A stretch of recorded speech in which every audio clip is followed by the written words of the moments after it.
Bonjour à tous et bienvenue sur ce 24e épisode d'Histoire de bagnole. Aujourd'hui, je vais vous parler de la Mercedes CLK GTR. À la fin des années 90, après s'être absenté pendant des dizaines et des dizaines d'années suite au crash de 1955 dont je vous ai déjà parlé dans la vidéo sur la 300 SLR, Mercedes décide de revenir dans la compétition et plus précisément en endurance. À cette période, la catégorie mère des 24 heures du Mans, c'est la GT1. Pour être engagé en GT1, il faut avoir une version de série de la voiture engagée et il faut qu'il y ait au moins 25 exemplaires de cette version. Mercedes va prendre le règlement dans l'autre sens et tout simplement créer une voiture de course homologuée pour la route. Après quelques très légères modifications, cette voiture pourra être engagée en GT1. Cette voiture est présentée en 1997 et il s'agit de la Mercedes CLK GTR.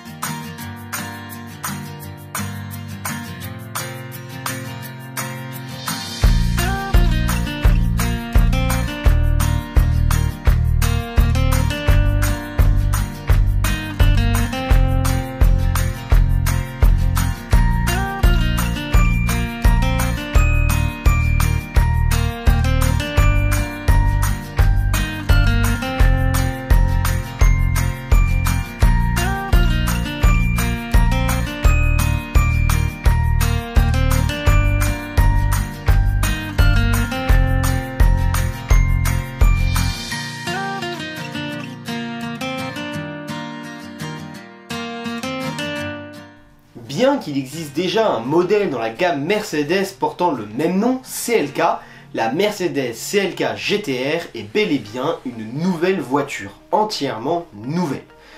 Elle embarque un V12 développant 612 chevaux et lui permettant d'atteindre les 323 km/h et d'effectuer le 0 à 100 en 3,4 secondes. Seulement 22 exemplaires de cette merveille seront produits jusqu'en 1998. En parallèle, la même année, la version course voit le jour. Et comme vous pouvez le constater, il n'y a pas grand chose de nouveau. Un gros aileron, un intérieur vidé, mais globalement, c'est la même voiture. Cependant, il y a un petit changement, c'est que la puissance est bloquée à 600 chevaux pour être dans les normes de la FIA. En 1997, la Mercedes CLK GTR ne gagnera pas Le Mans, mais elle va gagner le championnat du monde d'endurance en GT. Alors, je sais que je jure beaucoup par Le Mans, mais il faut quand même rappeler que Le Mans c'est une course dans le championnat du monde d'endurance. Donc gagner le championnat du monde d'endurance, c'est encore mieux que de gagner Le Mans. Donc bravo. À partir de 1998, la CLK GTR est remplacée par la CLK LM.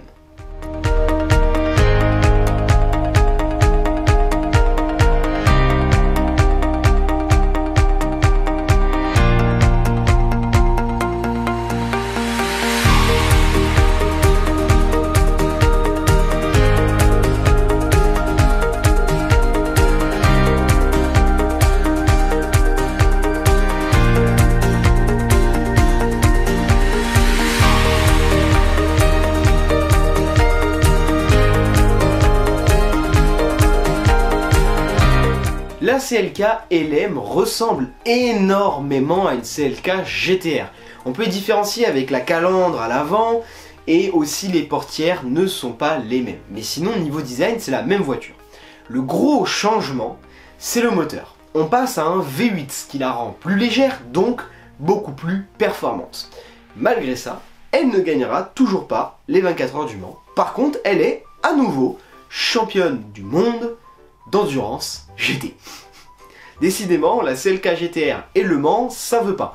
Elle est bien plus performante que toutes les autres voitures d'endurance puisqu'elle gagne le championnat du monde, donc ça veut dire qu'en globalité sur toutes les courses, elle se débrouille mieux que les autres. Mais au Mans, ça passe pas. En plus des deux CLK LM de piste, 25 exemplaires de road légale, devaient être construits. Bah oui, la législation en FIA a pas changé. Si tu veux homologuer ta voiture en GT1, il faut que tu aies des versions route. Donc Mercedes a commencé à plancher sur une version route. 2 exemplaires sont construits avant le début de la compétition. Une va être détruite pour le bien de l'homologation sur route, puisqu'à cette époque-là, en Allemagne, tu passais par la destruction d'un exemplaire pour pouvoir homologuer ta série. Et la deuxième va être présentée aux 24 heures du Mans en 1998 pour homologuer la CLK LM en compétition. Cependant, en 1998, il y a un énorme rebondissement, la catégorie GT1 est arrêtée, tout simplement. Et donc, Mercedes n'est plus tenu de respecter ses engagements et donc de construire 23 exemplaires de CLK LM Street Legal. Et donc du coup, celui que vous venez de voir là, c'est le seul et unique exemplaire de CLK LM Street Legal. En fait, à ce moment-là, Mercedes a du mal à vendre les CLK GTR, road legal. Beaucoup de mal à les écouler. Et ils se disent tout simplement, on va pas s'en rajouter, en fait. On va pas se rajouter des CLK LM Street Legal, donc si on peut les éliminer parce que la GT1 n'existe plus, tant mieux. Bon. La catégorie GT1 est terminée, donc on a fini l'histoire de la CLK GTR LM. Non, pas du tout, parce que Mercedes c'est un peu déteigneux. Alors ils vont prendre une CLK LM, et ils vont la modifier pour obtenir un prototype qui rentre dans les critères de la nouvelle catégorie mère du Mans, la LM GTP. Cet exemplaire incroyable, c'est la Mercedes CLR.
La CLR reprend le V8 de la CLK LM. Niveau design, elle ressemble à une CLK LM mais qui aurait été un peu aplatie. Alors franchement, moi personnellement, je trouve pas ça fou niveau design. Mais c'est une voiture qui est quand même très intéressante. Niveau performance, elle surpasse complètement ses prédécesseurs. Et 3 exemplaires vont être engagés aux 24 heures du Mans. Mais pendant les qualifications, un exemplaire va nous montrer que l'aérodynamisme n'est pas tout à fait au point. Hein. Non, pas trop non. Mercedes a un petit souci avec les voitures volantes a priori. Hein. Ça devient un peu trop récurrent quand même les gars. Bon, les organisateurs ont, pour des raisons à peu près évidentes, voulu disqualifier la CLR, hein, bien sûr, évidemment. Mais Mercedes a fait du violon, ils ont dit oui, non, mais c'est parce qu'il y a un truc à casser, du coup c'est bon, on va réparer, enfin ça s'envolera plus, nanana. Ok, donc les organisateurs se disent bon d'accord. Et ils réparent la voiture. Le lendemain, pendant les échauffements, la même CLR se réenvole. Voilà, donc je vous laisse les images. Le problème, c'est que là c'est un peu plus compliqué pour Mercedes, donc déjà impossible de la réparer, hein. Attends, c'est pas possible. Et donc Mercedes va à nouveau faire... Et tout simplement, ils vont rajouter des ailettes sur les 2 autres exemplaires en disant voilà, avec les ailettes, on a rajouté de la pluie aérodynamique, t'inquiète, ça va pas s'envoler. Donc là les gars, ils ont résolu un problème d'ingénierie en quelques heures.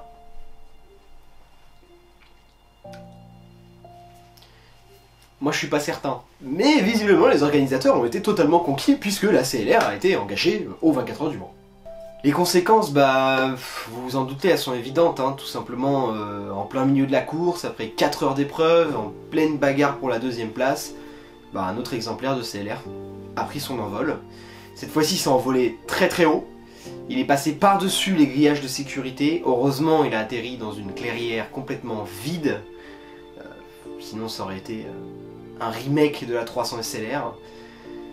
Le pilote s'en sort indemne par miracle, parce que vraiment ça s'envole haut, hein. Je sais pas si vous voyez là sur les images, mais ouais, ça s'envole haut. C'est énorme pour une voiture de s'envoler à ce point-là. Et Mercedes, là, cette fois-ci, arrête le dernier exemplaire engagé en compétition. Plus que ça, ils vont complètement stopper la compétition. Donc toute la saison, ils ne recourront plus. Et pire que ça, ils vont stopper l'endurance. Bon, vous vous rappelez de la CLK GTR, la première dont je vous ai parlé, la road légale.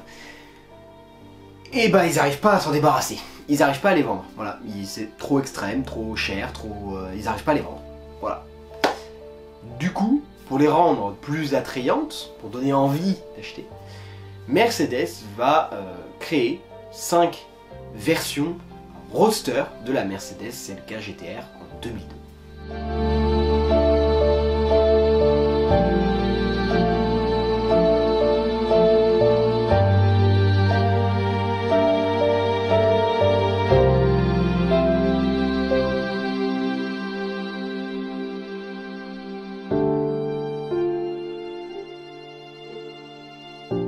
Bon, j'ai pas grand chose de plus à vous raconter sur la Mercedes CLK GTR Roadster, hein.